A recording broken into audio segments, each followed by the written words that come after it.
Hello, hello, hello les potos, c'est Coach Pao, de retour avec ta review préférée Blue Lock où je vais parler du chapitre 279, focus sur la dernière partie du match Bastard Paris, 2 buts partout. Celui qui va marquer aura la victoire en poche. Mais l'histoire du chapitre 278 pourrait se résumer en une phase de jeu propre au football, le coup franc. D'abord le coup franc obtenu par Igarashi en provoquant la faute de Rin, célébré comme un but pour le Moine et même encouragé à continuer dans cette voie par son coach Noël Noah qui a été au cœur de l'intrigue du chapitre. Et oui, grande révélation, Noah raconte que sa venue au Blue Lock et sa participation à l'ANL n'avaient qu'un seul objectif, d'obtenir l'éveil de Kaiser afin que Noah puisse lui aussi devenir plus fort. Dans son livre, Noah voit Kaiser comme le seul joueur capable d'enflammer son ego et ainsi devenir plus fort. Certains abonnés m'ont dit que cette révélation avait pour but de piquer l'orgueil de Isagi pour le pousser à s'éveiller aussi. C'est possible, mais comme je l'ai dit dans mon short théorie, Noah est pas du genre à mentir, c'est plutôt Ego qui fait ça. Donc quand Noah dit qu'il n'a que Kaiser en ligne de mire pour en faire son rival, je pense qu'il dit vrai. Ce qui remet en cause beaucoup de choses et notamment sa relation avec Isagi, où comme je l'ai dit dans la review précédente, s'est fait manipuler par son idole de toujours. Utilisant même Isagi comme un leurre, la même chose qu'il avait fait sur Yukimiya. On pourrait dire que c'est le karma qui a frappé Isagi. En tout cas, Isagi est dans la tourmente car il a l'impression qu'il sera l'éternel numéro 2, le Raymond Poulidor du football égoïste. Et comme je te l'ai dit, ce chapitre 278 pourrait se résumer à une histoire de coup franc. On finit sur un coup franc provoqué par Noah après la faute de Tokimitsu qui lui a valu un carton jaune. Le coach de la team allemande a demandé à Kaiser de le tirer. On devrait donc voir le Kaiser Impact Magnus en action, car chapitre 259, tu avais découvert que sa nouvelle frappe était encore plus efficace lorsque le ballon est à l'arrêt. Du coup, faux suspense, tu te doutes que le tir de Kaiser ne fera pas mouche, car le but arriverait bien trop tôt, à ce moment précis du tome 32. Il reste encore 5 chapitres pour le but à mon avis.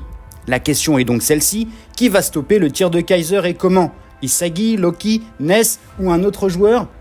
En première page, pas grand-chose d'incroyable à se mettre sous la dent, si ce n'est de voir la mise en place du mur défensif de Paris, et Kaiser qui semble se questionner.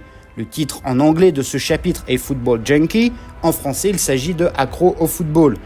Kaiser demande donc à Noah de confirmer ses propos du chapitre 278, à savoir si réellement tout ça n'avait qu'un seul objectif, l'éveiller en utilisant Isagi comme déclencheur de cet éveil. Noah confirme donc par l'affirmative, ce qui va dans le sens de mon short théorie, où pour moi Noah n'avait aucun intérêt à mentir. Ce n'est pas la personnalité de ce perso, le mensonge étant le truc de Ego.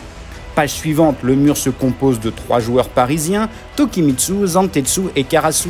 Cependant, Kaiser rajoute à Noah qu'il n'est qu'une grosse merde, qu'il n'a pensé qu'à lui depuis le début en manipulant son monde pour enfin trouver un rival digne de ce nom. Kaiser lui dit que c'est ça qui fait qu'il est le meilleur au monde. Mais là, Noah lui met un gros stop, meilleur au monde pour lui ça vaut que dalle, juste un titre pour faire le buzz dans le monde du foot. Pour Noah, sa façon de voir et de pratiquer le football l'a conduit à être le meilleur, mais en aucun cas ça n'était une obsession. Sa menace actuelle, c'est Loki pour toutes les raisons déjà évoquées, et à mon avis, le conflit entre les deux est loin de se finir avec ce match. Et comme il le dit, tel le big boss du game, le GOAT, quand Noah en aura fini avec Loki, il s'occupera de Kaiser. C'est sa voix, son dos, comme le samouraï, tu as le Bushido. Ici, on pourrait dire que Noah est l'équivalent de Musashi Miyamoto, le plus grand samouraï du Japon, dont le manga Vagabond retrace son histoire. Bref, Noah dévoile sa voix que je pourrais appeler le striker do, la voix de l'attaquant, d'où le titre du chapitre Accro au football, car Noah, comme Musashi Miyamoto, a pour quête la recherche constante d'adversaires capables de le battre. De mon point de vue, on capte que vers la fin du manga Blue Lock, Isagi affrontera Noël Noah et potentiellement en finale de Coupe du Monde. Donne ton avis dans les coms. Noël Noah, la version football de Musashi Miyamoto, tu valides ? Kaiser a enfin toutes les infos sur Noah et au travers de son visage fermé, il comprend la dangerosité du maître. Noah est loin d'être finito et pour Kaiser, battre Noah va demander bien plus que le Kaiser Impact ou Kaiser Impact Magnus. D'ailleurs, et c'est de ça qu'il s'agit avec le coup franc, car Isagi se demande comment Kaiser va tirer. Isagi veut encore une fois prendre la lumière et veut faire le foufou façon Manshine. Être partout, car rappelle-toi, il a la rage que ses rivaux et même Noah ne voient en lui qu'un numéro 2. la version foot de Raymond Poulidor. Vas-y Poupou, vas-y Yo-Yo. Du coup, toute cette page explique le plan de Isagi, comment intercepter le ballon en plein tir pour faire comme Kunigami contre le Mannheim, voler le but. Ok, why not? Sauf que tu sais bien que Isagi est pas du genre à marquer des vieux tapines. En plus, si le Kaiser Impact est considéré comme le tir le plus rapide du monde, dans quel monde Isagi pourra rattraper le ballon durant sa course? Sa métavision lui permet pas d'arrêter le temps, ou alors j'ai loupé un truc dans Blue Lock. En tout cas, tu remarqueras que la victime préférée de Kaiser, Ness, le soumis, est jamais loin de son maître, un vrai toutou celui-là alors qu'il a été dégagé par Kaiser. Le mec veut pas comprendre.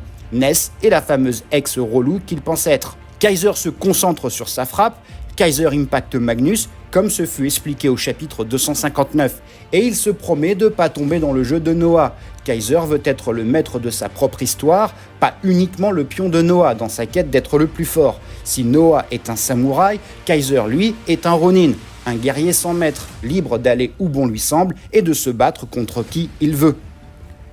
Kaiser est le ronin de l'amour, car il le dit, viser le but, partir de zéro, tout ça pour la quête de l'amour, comme tu l'avais découvert au chapitre 266. Son Predator Eye est enclenché, il suffit de voir son iris, il va donc tirer au but. Kaiser s'élance et tout le monde est à l'affût. Isagi est en mode métavision. Au départ du tir de Kaiser, Isagi part vers les buts. Isagi y croit fort qu'il peut courir plus vite que le tir de l'homme qui pèse 320 millions de yens.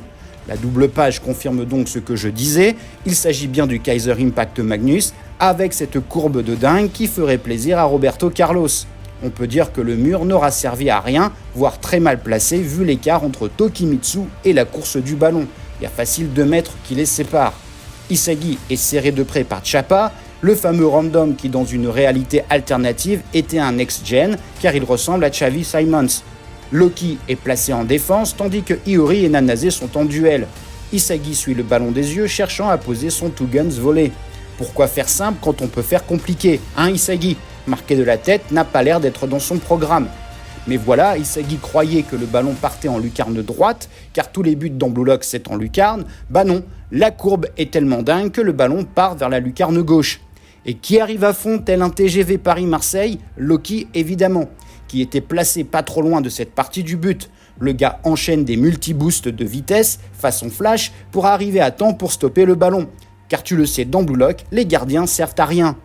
D'ailleurs, nouvelle double page où dans la tradition du manga, Loki tend la jambe pour bloquer le ballon. Chris avait fait à peu de choses près la même intervention chapitre 195 lors du match Bastard contre Mannheim. Ici, les auteurs veulent mettre en avant que la frappe la plus rapide du monde n'est rien face à la vitesse surhumaine du coach parisien. Pour battre Loki, Isagi et Kaiser vont devoir trouver un moyen d'annihiler sa vitesse prodigieuse. À part lui casser les jambes, comment stopper Loki? Donne ton avis dans les coms. En dernière page, on retrouve un grand classique chez Nomura, la pose Spider-Man, où Loki semble sourire, tout content d'avoir réduit à néant le shoot de celui qu'a choisi Noah. Loki est considéré comme un prodige sur cette page, avec sa vitesse dite divine. À Isagi de s'adapter à ce monstre. Le ballon est en l'air, ce qui insinue soit une contre-attaque rapide de Paris, ou alors le début d'une nouvelle occasion de but pour le Bastard. Qu'en penses-tu? La réponse dans la prochaine vidéo. Blue Lock est sans pitié, seul le plus fort survivra. Voilà, c'est tout pour aujourd'hui, tu peux ranger tes crampons et on se retrouve très prochainement pour parler des arcs narratifs, des joueurs, des équipes, des théories, de l'animé. Il y a tant à dire sur Blue Lock. Commente, like, abonne-toi, c'est important pour faire vivre cette communauté. Merci infiniment. Panenka et Sombrero, allez ciao.